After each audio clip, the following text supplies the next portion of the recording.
This is so strange. I'm getting started a little bit early, just because I want to make sure that everything's hooked up right and look on Facebook and make sure that I am broadcasting. And it seems to be working.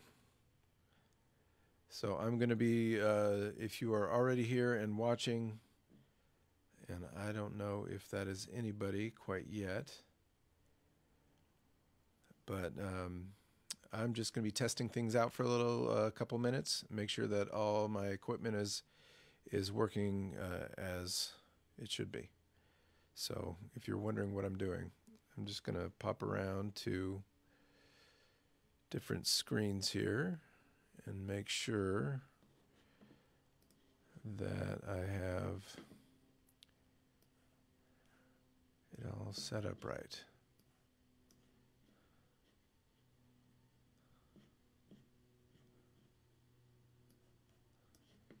And that seems to be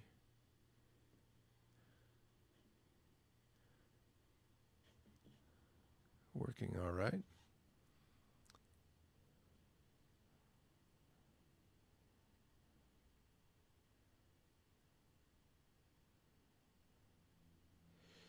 Okay.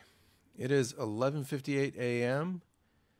and I'm going to be starting officially very shortly. I'm sorry, it's 10. I think I said 10:58. It's 10:58 in Los Angeles. I'll be starting shortly at 11 o'clock. It's about in a couple minutes here, and I think I've got everything set up as it should be, and should be good to go.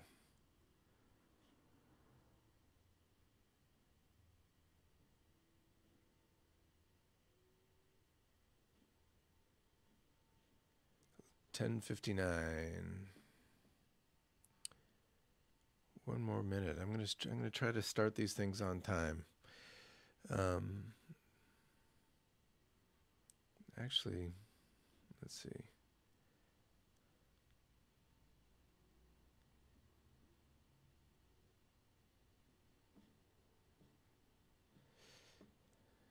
Okay.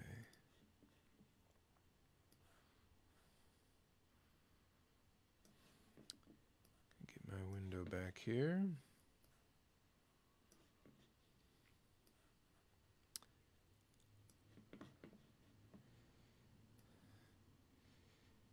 Make sure I've got Photoshop running. All right.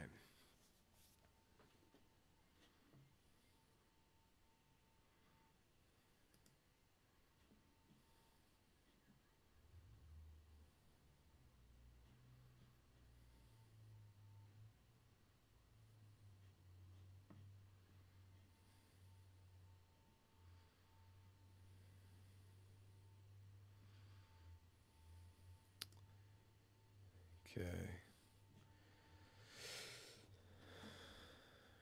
And it's 11 o'clock. There's a strange thing that happens. There's a strange thing that happens, and I think it's just Murphy's Law at work, where the minute I have everything set, everything ready to go, and am either starting to broadcast or getting ready to broadcast, or starting a class or whatever it may be, that is the very moment that everything starts getting noisy. Like just right now, it turned 11:01, and there's a guy right outside my door starting up some kind of blower or a machine. And all of a sudden, there's a little fly. There's not been a fly in this place for days or weeks. I don't remember when the last fly was here. And there's this tiny little fly that's starting to buzz around my face. Anyway, it's one of those things. Like you can never just have things be stay sane, stay normal. Uh, Seems like everything just starts happening when you don't want it to. All right, so I'm going to trust that the technology is working here, and this whole teaching online in Zoom and talking to a camera instead of a classroom, it takes a bit of getting used to, especially for somebody who, myself, who is used to and kind of relies on interacting with people and seeing reactions, engaging attention, and all those things. So it takes some getting used to. But luckily, I've been doing Zoom teaching for a little while now, so I do have a little bit of experience. But it's also always a little bit, especially when just starting. It's like getting the momentum, getting the energy up can be a little bit challenging. So I sent out an email to those of you that are on my email list, explaining what I intend for this. And in that email, I had mentioned that I was going to be, if you submitted an image for me to critique, that I was going to send you a link so you could join me while I was doing the critique on a Zoom call. I had it in my mind how that was going to work, but when I actually started putting that together, it felt like it was just going to be too much complication for me to handle while doing a live critique, making sure all the technology was set up right. So I hope those of you that are going to get critiqued today, that it wasn't too much of a surprise or a letdown to find out that you weren't going to be able to join me for the critique. I wanted this to be more of a discussion rather than just me talking. And just critiques often work better when there's, a little back and forth. So regretfully, that's not going to happen today. And I will continue as these critiques go along, looking for ways to make that a possibility. In the foreseeable future, unless I get somebody to help me out, it's probably not going to happen. It's probably just going to end up being me talking to you through the camera instead of having a discussion. So if you are interested in having your work critiqued, I'll just mention again here for those of you that are not on my email list that are seeing this, you need to be on my email list. So each week I'll send out an email requesting submissions. I'm planning on doing this about the same time on Thursdays at 11 a.m. Pacific Standard Time, Los Angeles time. And I will accept submissions. Ideally, you'd get them in to me on no later than Wednesday midnight for the Thursday critique. But if you send me something on Thursday morning, I will do my best to include it. I'm only going to be including 6 or up to 6 images in the critique each week. I think that's about as many as I want to critique at one time. It'd probably take me about 45 minutes to an hour to get through 6 images or 6 different people and give everybody enough time. And I don't want to go much more than an hour. I think that's probably about all everybody can handle in one sitting. So that's kind of the mechanics of this. You need to send in no more than 5 images of a single piece. And I would like it to be either a piece, a work in progress, or something that you have recently finished. I would like this. I kind of anticipate, or what I'm after is generating a kind of energy of what we're doing right now, and sharing not what we've done in the past, but kind of in progress. And I think there's a certain momentum and inspiration that comes from sharing what's going on right now in this moment. So submit no more than 5 pieces, and if I get more submissions than I can fit in one day, I'll just choose the ones that I feel like I can give the best feedback on, or that I think will be most instructive for the most amount of people. So you need to be on my email list to be able to submit work. To get on my email list, I have some ways that you can submit your email on my website. I'll try to make that clearer today. I'll add another place to do that. You can also just send me an email to dabbleon, DABBLEON, @gmail.com, and request me to put you on my email list. Okay, so today I only had two submissions. Not surprising, because I just put the word out yesterday, or I guess on midnight at midnight on Tuesday. So really, only one day for people to process and submit work if they're interested. But hopefully this is helpful, and hopefully more of you are interested in and will submit work. You can all, of course, submit work before Wednesday night, and I'll just keep things kind of on board for the next critique the next week. All right, so I have two submissions today. Both are people who I've worked with before, and it is it's so fun to see these faces again.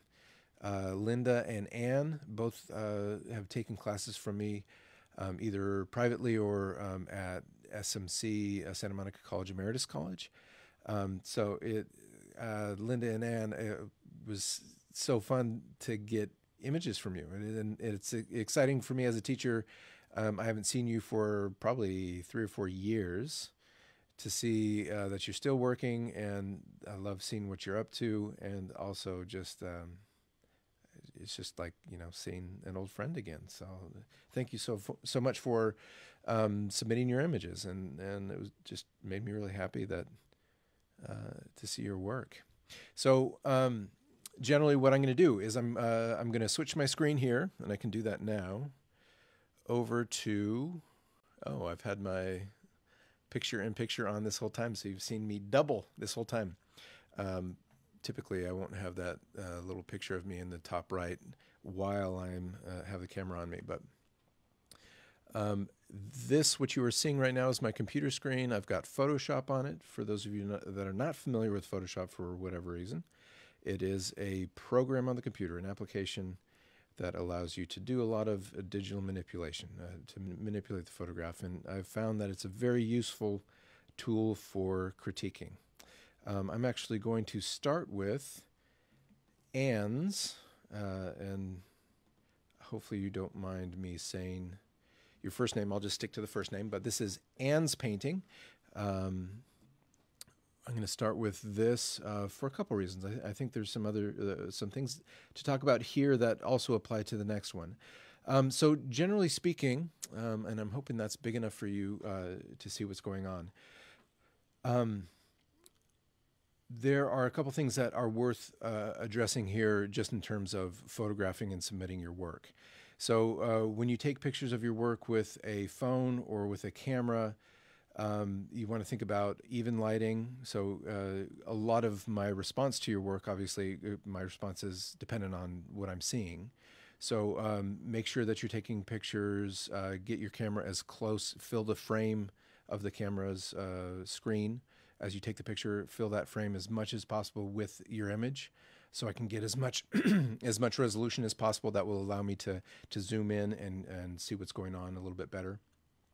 Also, make sure that you're getting even lighting. So a room that has more ambient lighting, brighter lights. Brighter lights will also give you a better image, just generally speaking, especially on these smartphone cameras. So going outside and having light bouncing off a big white wall to light up your piece will make for a better exposure. But generally, any way that you can get a lot of even lighting on your painting to take the picture is going to be helpful. The other thing that's worth mentioning is trying not to get too much reflection.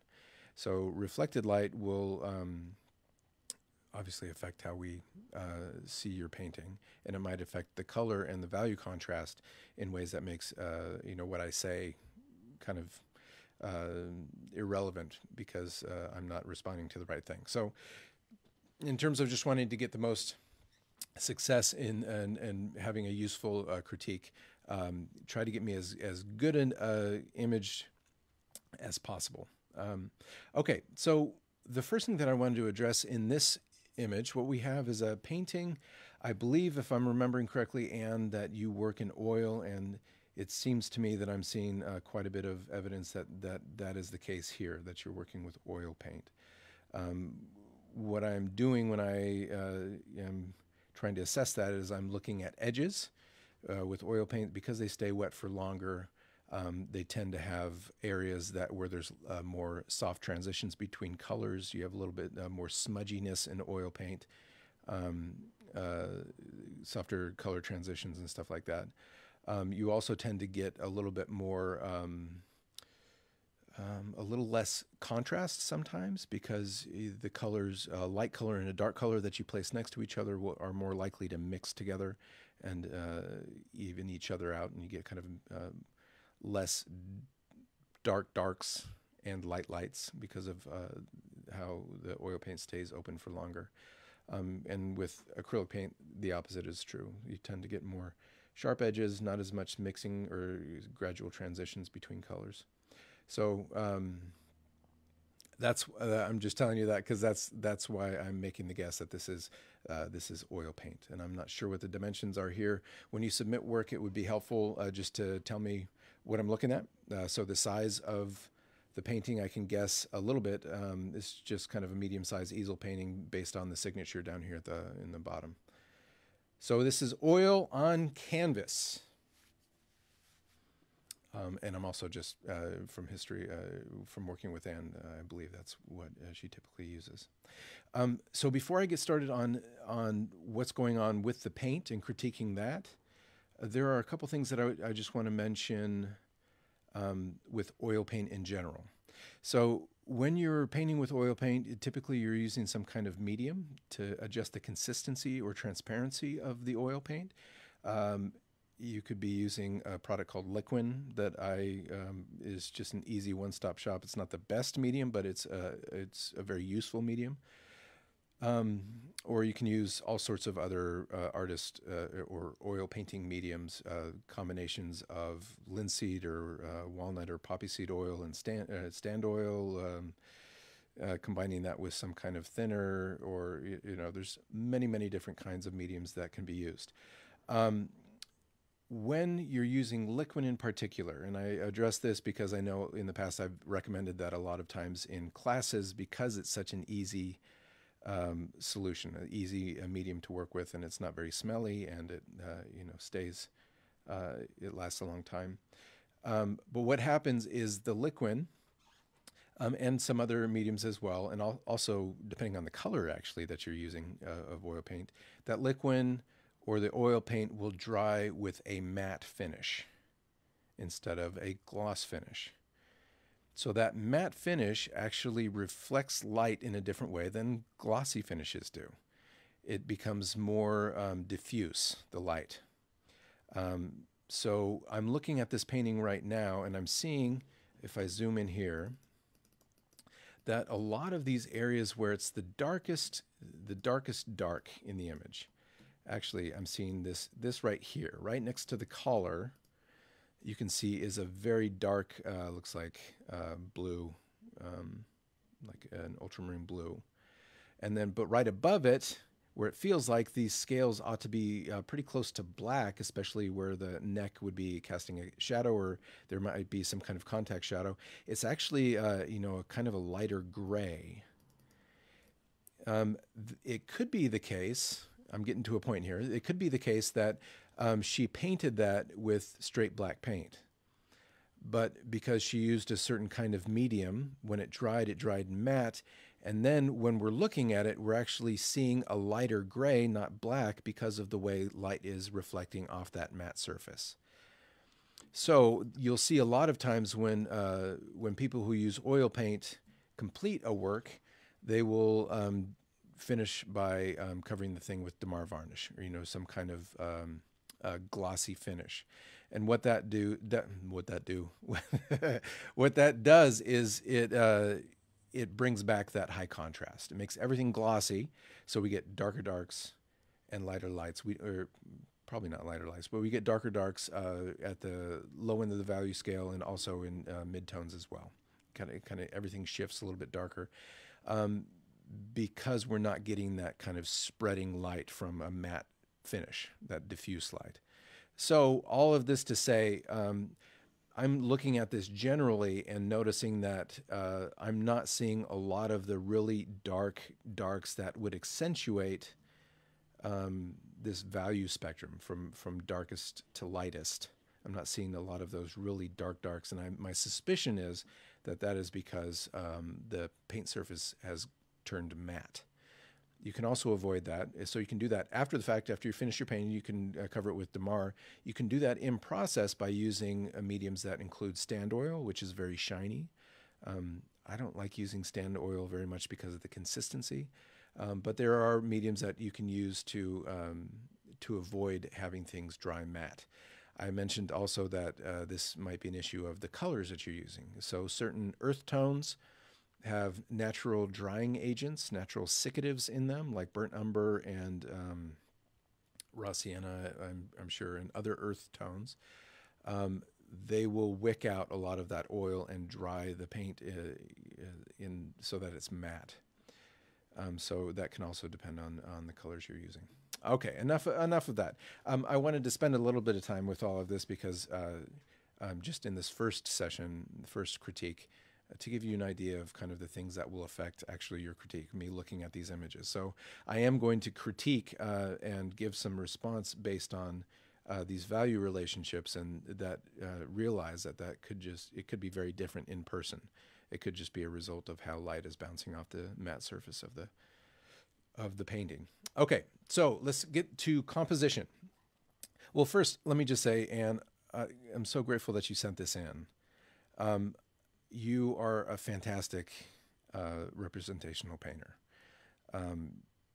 Just looking at this, the way that the paint is applied, the believability of human proportions and fish proportions, and it's a very solidly and solidly painted, well-crafted image.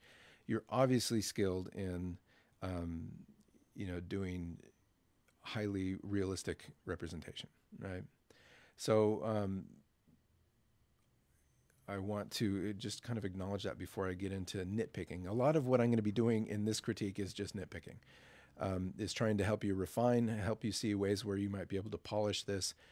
Generally speaking, just looking at this image, though, it's fantastic, and I like it a lot. So for whatever that's worth. Let's get into first the overall composition.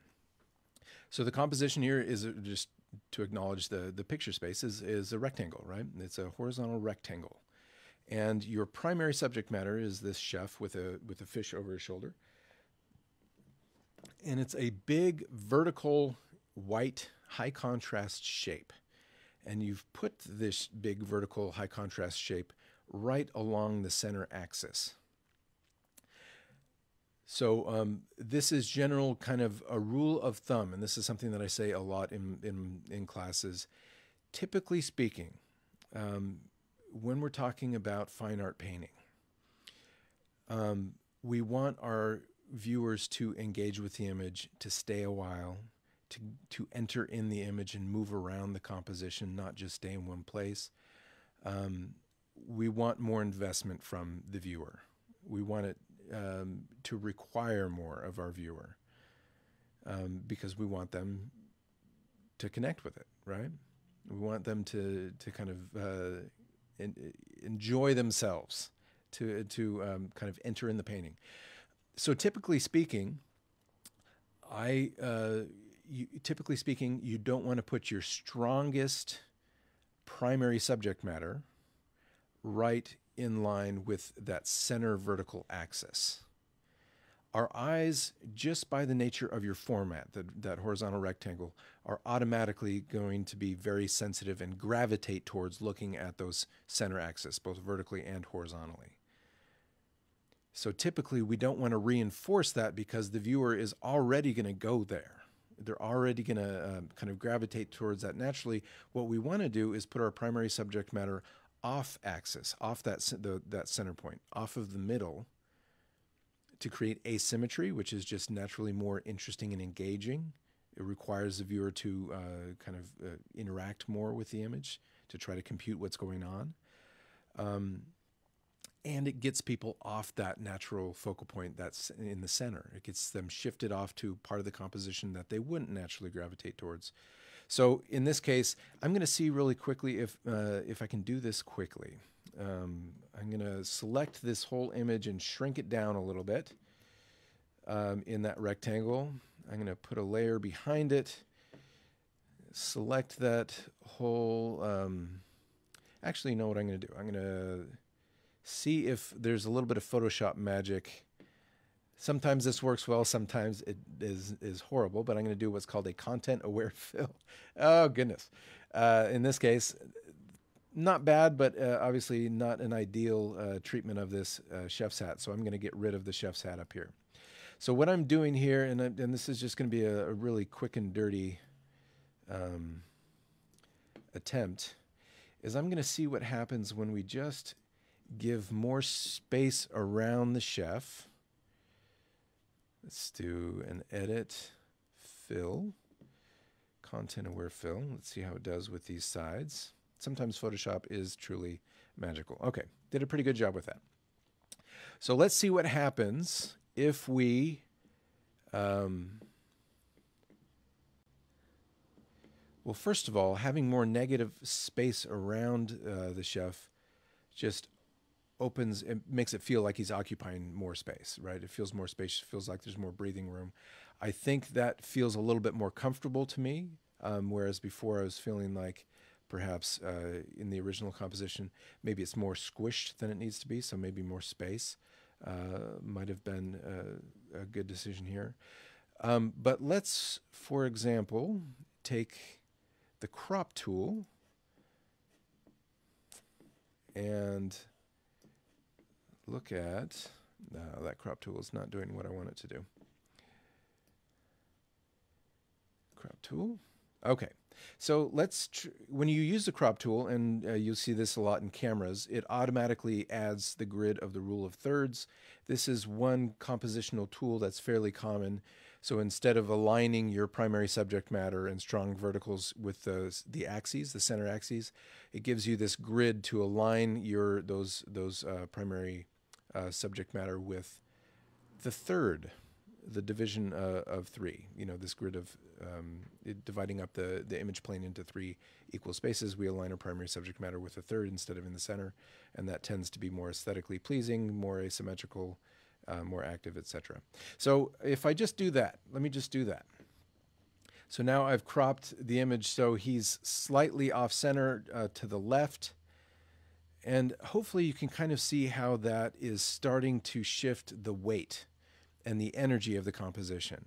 Instead of reinforcing and solidifying what's already a very static position right there in the center, we're shifting them off to the left, and that's going to create more of this asymmetrical balance, this tension that gets the viewer's eyes moving around more of the composition. Let's try something else. Let's try a composition where he's shifted off to the left, and this might work better. It looks like the side of his face kind of aligns comfortably or pretty close with this. I don't want to get the fishtail too close to the edge of the composition, but this might be actually a better fit.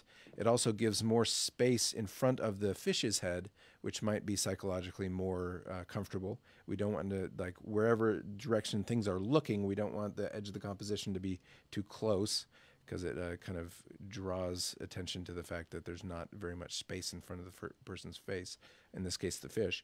So actually that feels like a better composition to me, just in terms of getting that subject matter off the center axis. That feels more comfortable to me. It feels like we're getting more movement around the image. Getting the, and this poor chef's hat got destroyed up here. I am going to do something rude and try to really quickly make this look a little less chopped off there at the top, perhaps more like a chef's hat, and I have no idea what this hat might look like, but just so it's not completely flat up there at the top,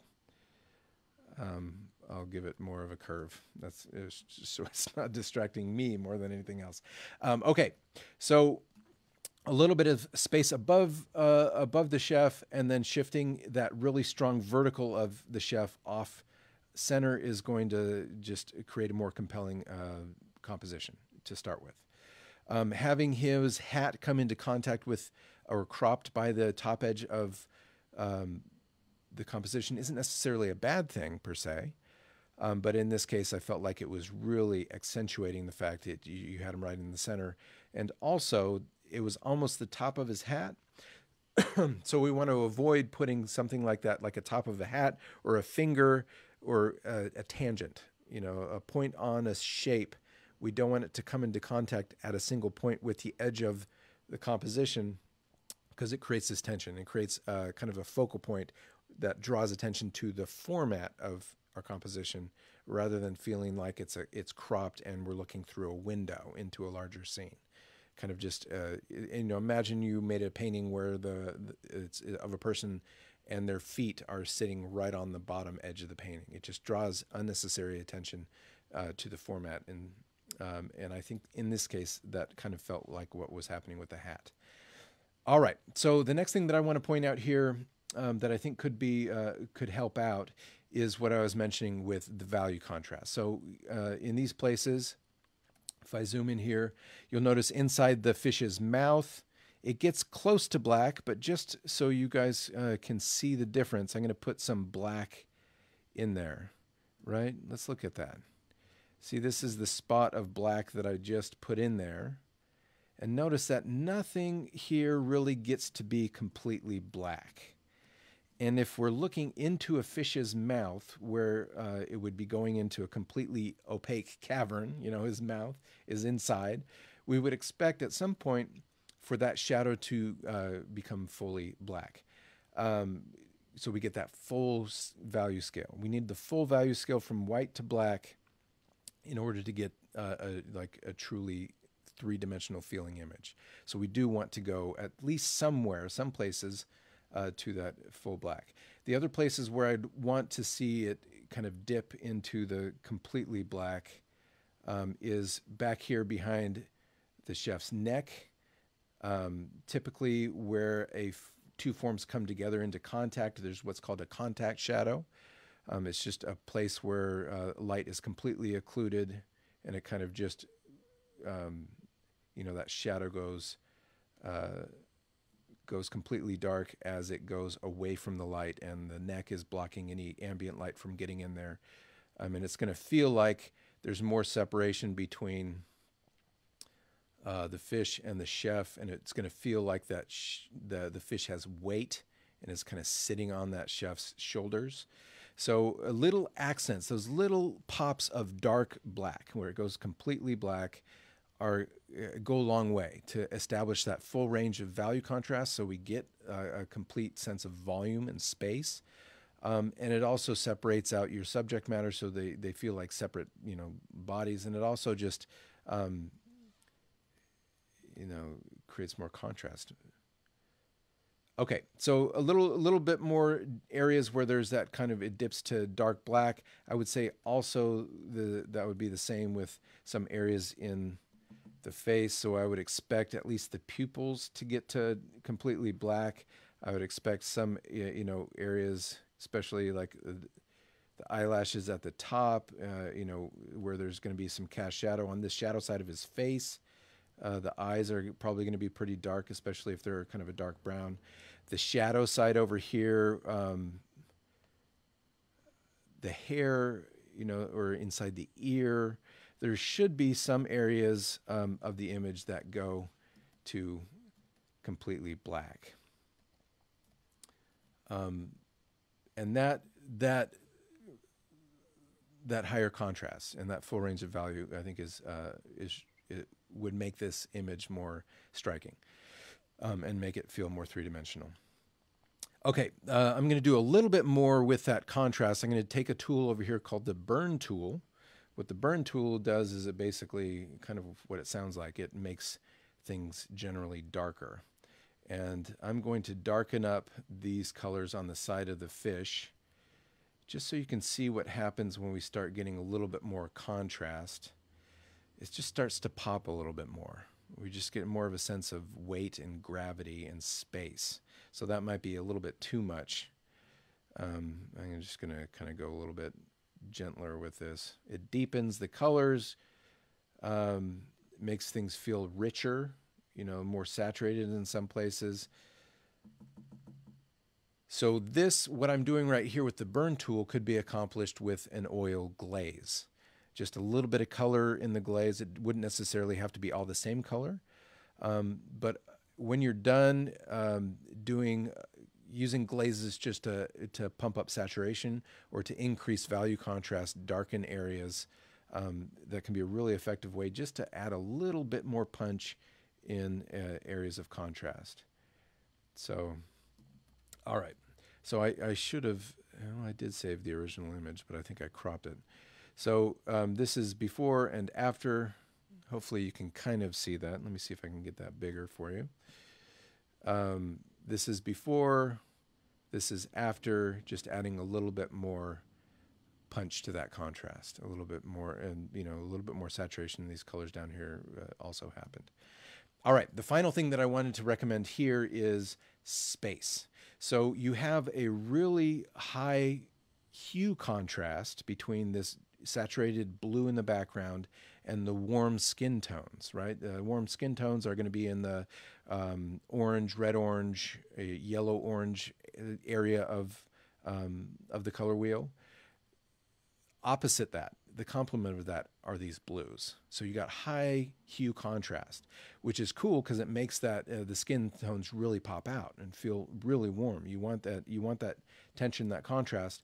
But what you also need to be aware of is that is going to make the chef feel more detached from that background space, and it's going to start making that background space feel more like a backdrop or something that's just been dropped behind the chef, and we're not going to get as much of a sense that that chef is occupying that space, the same space as the background.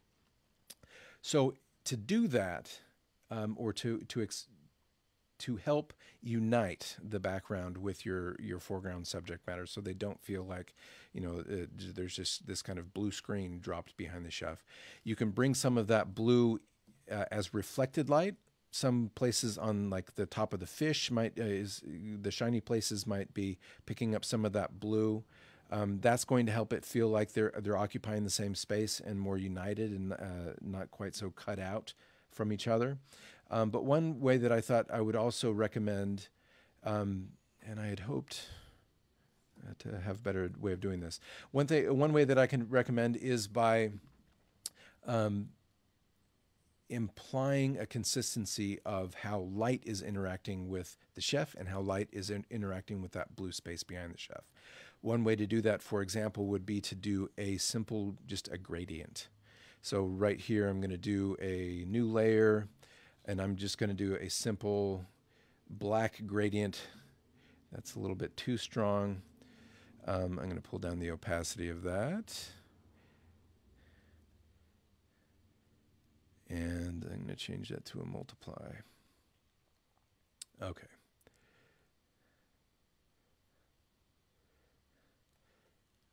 All right, so let me go here before and after. Before and after. I'm actually going to pull that gradient down a little bit. Okay, so the point here is that we have a sense that there's a light source, and it's hitting this blue background and then dropping off into dark, right? So as this this blue background gets further away from the light source, it's getting darker and darker. We also see that happening in the chef, that we've got the light source hitting primarily up here on his hat and the top of his clothing, but as he gets further, or his form gets further away from the light source, it also gets darker. So there's a consistency to that light logic, right? That the same light source that is illuminating the chef is believably the same light source that is hitting that background. And that implies that both of these things, the blue background and the chef, occupy the same space. So initially when I got this image and I saw it, it just felt like that background was so different, so contrasting, that the chef started to feel a little cut out.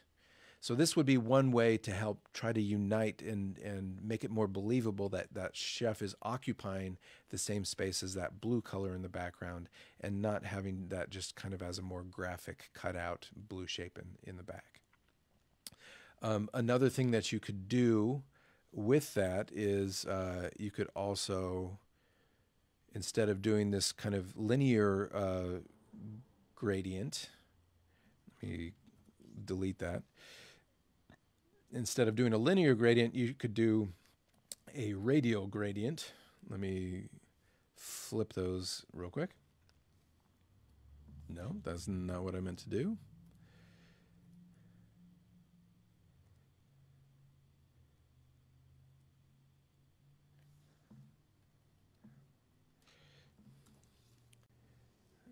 Okay, let me see if I can get this to work.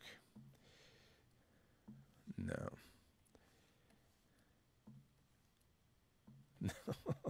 All right. Well, maybe I'm trying to do something that I'm not prepared to do here. Let me try one more thing. No.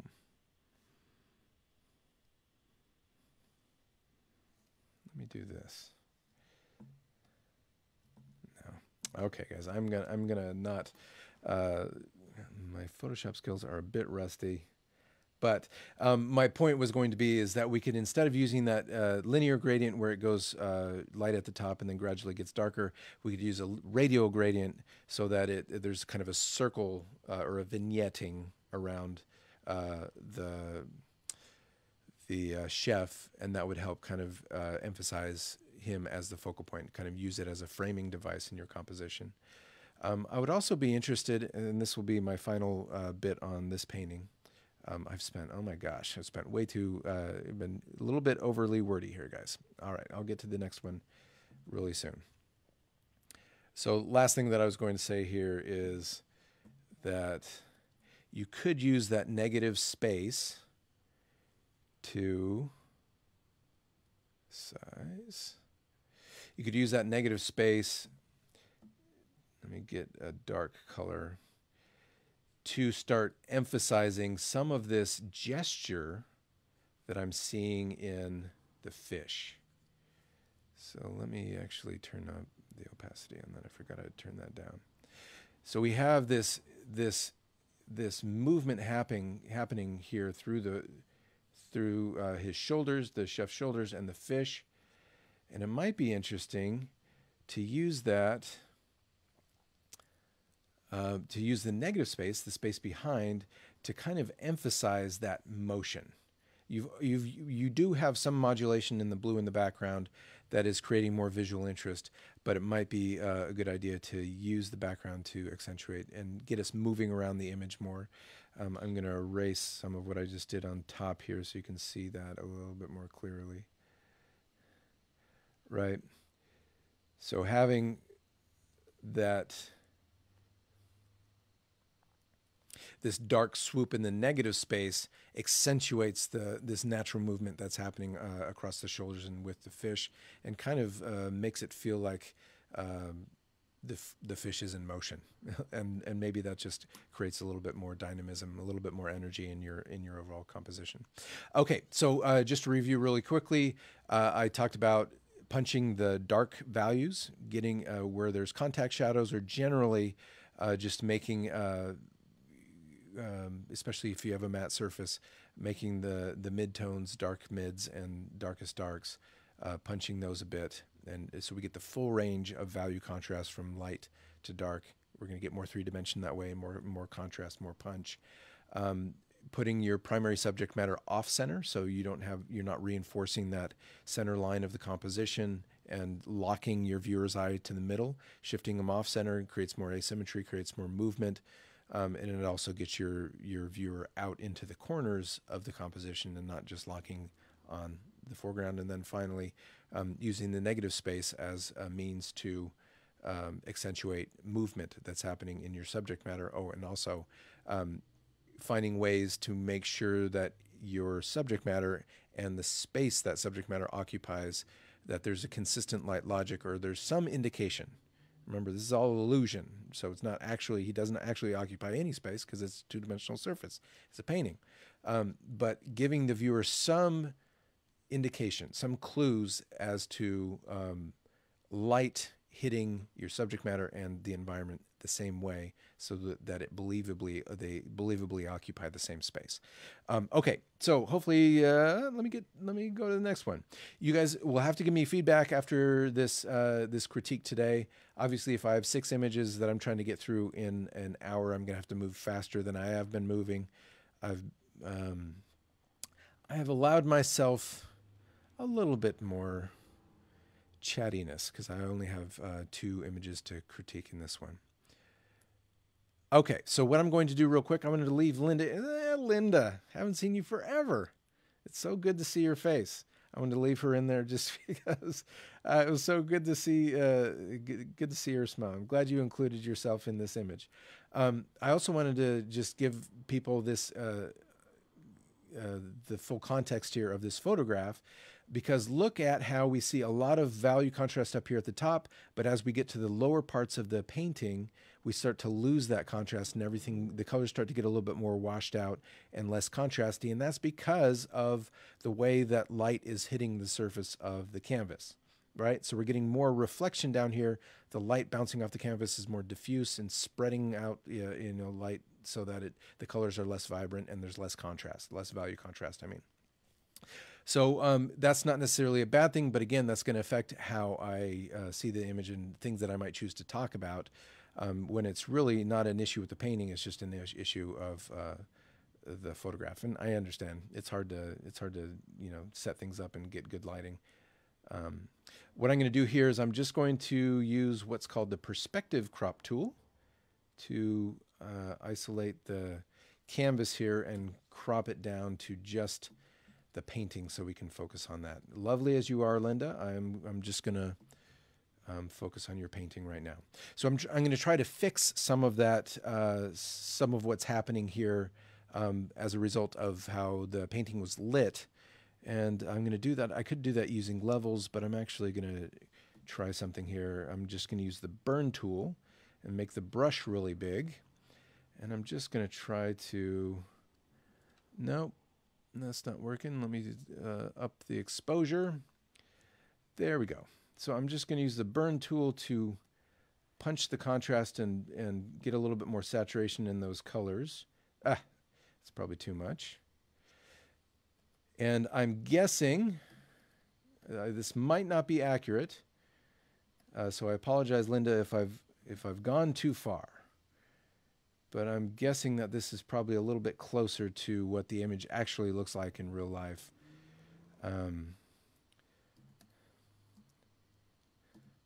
Okay, similar to what I was talking about with Anne's painting, you might, when you're painting with the wet paint, it might feel like very vibrant, luscious, shiny color.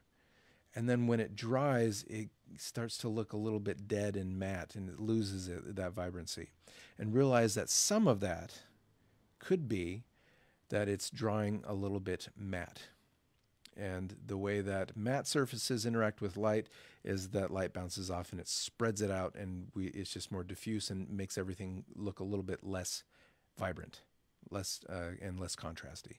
So you can fix that again by using a shiny or a medium that dries and retains that gloss, something that uses stand oil, and there are plenty of other options. You can also use mediums that combine Damar varnish. So the traditional 3-part medium, for example, with oil paint would be 1 part linseed oil, 1 part Damar varnish, 1 part English distilled turpentine. And that would help retain or avoid having a matte surface. And then you would get more contrast, and your color would feel a little bit more poppy.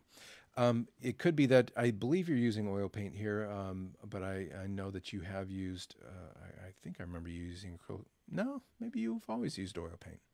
I could be wrong about that, but I think this is oil paint. So if you are finding that the color is not looking as poppy and vibrant as you want it to, use one of those mediums that have gloss in it, or when you're done with your painting, let it dry for a while.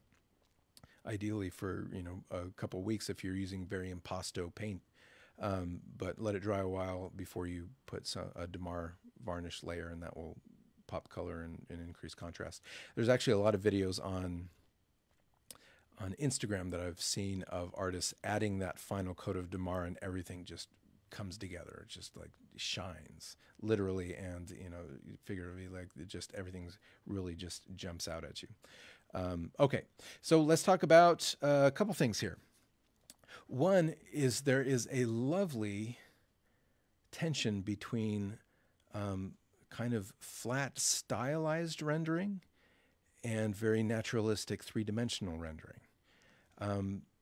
The hat, so up here, where this color starts to get, especially up here. So again, I'll go back to this idea of light logic. When we look at something and part of the image doesn't seem to be affected by the same light source or virtual light source as another part, there's that light logic starts to break apart and things don't start to feel flat. So I would say that's kind of happening here, and I'm going to add a new layer here, go back to the paintbrush, and that's kind of happening here with a hat, where if there's this much shadow on that side of the face, the hat would probably, if it were in the same lighting scenario, probably have more shadow on that hat too. And see how that already is starting to look more three-dimensional if I turn that on and off. So if the light's hitting this side of the face and then we've got that shadow here, the light would be hitting this part of the hat up here, and then we'd start getting that equally contrasty shadow on the hat, right? So that already looks more three-dimensional. But here's the thing though, is I like how that hat flattens out a bit, and there's this kind of there is that kind of disjointed feeling, like it's not quite, doesn't quite make sense, and there's this tension between 3-dimension and 2-dimension. That's kind of one of the lovely things about painting, about making art, is we can play around with these different modes of representation. We don't have to always be perfectly accurate to what's in real life. And so I'm telling you this because perhaps you want to fix that. Perhaps you want it to feel like the hat is sitting more comfortably on her head and sitting more comfortably in that space, in that light logic. But I would leave it alone, because I think I kind of dig how it's doing that, how it's kind of flattening out right there. I would say something similar to the body down here. This body proportion-wise, and just following the curve of the shoulder, it really would, let's see, I think I turned that off. Okay, I'll leave that shadow. I'm going to delete that. Okay, so proportion-wise, more than likely that shoulder really should be heading straight off. That doesn't look quite right, does it? Maybe I'm a little bit overkill with that. Go back to the brush. So I think that her body would probably go off the page, or off the outside, cropped off the left side here. And this side feels a little bit too short as well. My suspicion over here is we'd probably have a little bit more body on that side too. So I'm going to go turn that on, off and on, off, on. It looks like you've kind of chopped off a little bit on both sides of her body. Doesn't feel like, and maybe that was a deliberate decision. Maybe that was a decision to kind of frame her or make her feel like there's a little bit of a crop there. If that's the case, I wouldn't have that background coming behind her. I would use some other kind of element to frame her that's not, that doesn't make it feel like, this is her body in front of that background. I'm going to say it again, though, just like I was saying with the hat, is I kind of like that stylization. It's kind of caricature-y. It's kind of exaggerated, and I don't know, I like that kind of distortion. I like how it's framing. So there's these two competing things in my own mind as I'm critiquing this. If you want it to be more naturalistic, more kind of true to life and believable, as, you know, like natural human proportions, you would probably want to add a little bit more on both sides of her. But just as an interesting image to look at, this kind of abstraction and stylization of her body, I think, is also kind of fun, and just adds a little bit of character to the image. So, you know, take it with a grain of salt. The last thing that I wanted to mention with this one in particular is I'm really liking how you have more texture in the paint application on the face. So if you've ever seen a Rembrandt in real life and walked up to a Rembrandt, or really like Northern Renaissance, there's a kind of style where they would leave the shadow side of human form almost without any additional paint other than the underpainting. So the kind of a dark brown, kind of umbery color. So that was basically the monochromatic underpainting. And then they'd build up more texture and surface on the highlight side of the face, or the highlight side of the human form. And that helped to accentuate kind of a literal 3-dimension by having that thicker, more aggressive brushwork on the highlight side of the face. And then you'd look at the shadows and they'd be perfectly smooth, and, you know, just basically the raw canvas with a little bit of burnt umber on there. So I like how you are helping to accentuate and highlight and draw our attention to the face with this more textured and more aggressive brushwork. And then as we get into the background and the hat and down here on the clothing, the brushwork is softer, less textured, and just less aggressive, right? So you're using just the paint application, you know, the brushwork, the surface, the texture of the paint, to create this kind of contrast of paint application that helps to draw us into the face and help us focus on the face. Where this is all very lovely, but it's not distracting us from this wonderful stuff that's going on in the face. I do love some of this very, you know, gentle paint application down here. I like the pattern of these white lines on the front. There is kind of an inconsistency with the way that this paint is applied, and the earrings. The earrings are they're sharper edged. They're not as soft and fluffy and kind of low contrast. Like the dark purples don't, in the shadows and in this texture, don't get to be black, whereas here they get to be really black. So these earrings are really sharp, and because of that sharpness and high contrast, I go to the earrings. Maybe that's a good thing. This is another place where that kind of adds a little bit of character, that inconsistency of just visual style. And there's not as much texture here as there is in the face. So this is kind of an illustrative, naturalistically rendered earring. But again, these tensions between these different kinds of rendering, I think, are a lovely thing, and they add personality and psychology to the image. Okay, so all of this to say that if your painting is looking flat and colors aren't looking as bright as you want them to, that can be remedied by doing a final coat of Damar varnish to make everything more contrasty and colors more saturated and things to pop a little bit more. You can also remedy that by using some oil painting medium that includes either Damar varnish or stand oil to make things shiny as you go along.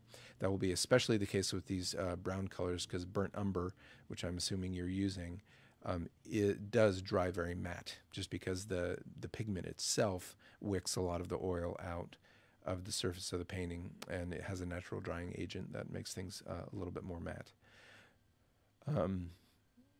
So you wouldn't necessarily have to use the shiny oil medium with every part of the painting. Maybe some of these more saturated colors wouldn't require as much of a gloss medium.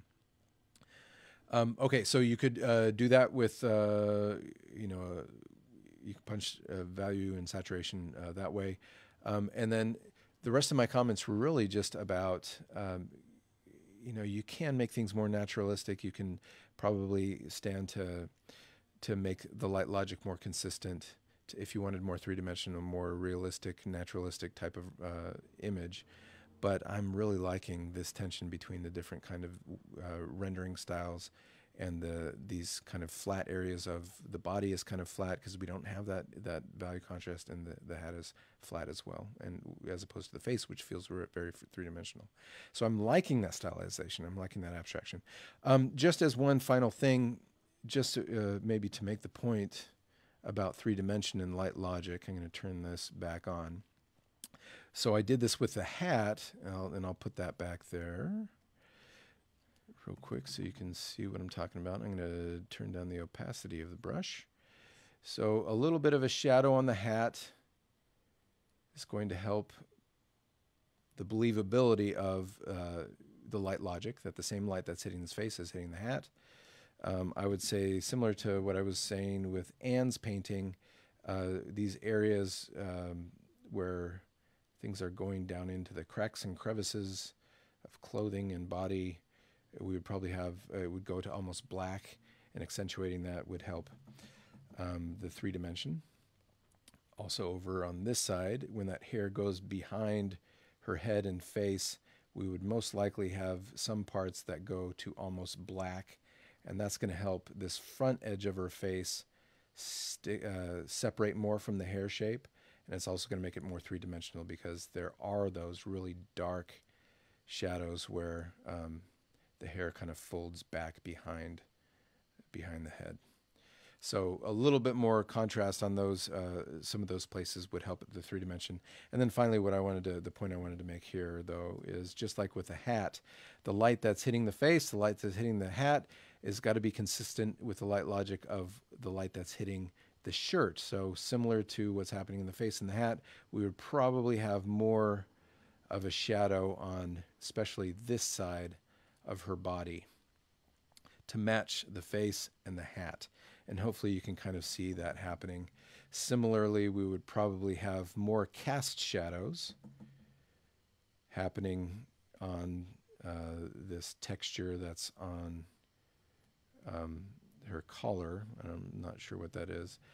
And this is kind of a really quick and dirty job here, but we would probably get more higher contrast cast shadows coming off that texture onto the surface, and we'd probably get more of a shadow happening on this side of that collar as well.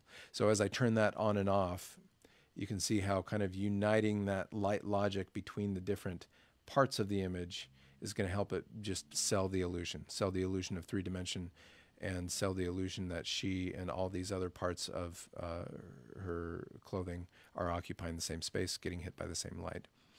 All right, so I'm going to leave it there for today. Lovely painting, by the way. I really like. I think it's fantastic work. And you know, after saying all these things, you know, in the end, hopefully it was instructive. But you know, we don't need everything to be perfectly realistic. And one of the joys of painting and making representations are those little bits of inconsistency, those little abstractions, those little bits of exaggeration or distortion. Those are where the kind of humanity and our imperfection in our ability to represent the world around us, the personality, our personality, those are the places where those things kind of seep into the work and bring it alive in a way. So, you know, I say these things and I give you these ideas, but also kind of want to keep tabs on that as well. So that it doesn't need to be perfect, and don't try too hard to keep on noodling and noodling until it's absolutely perfect. Those little bits of personality go a long way to imbue a sense of personality and psychology and soul into these paintings. So don't need to be perfect. More important that you're making more work. Go on to a new painting.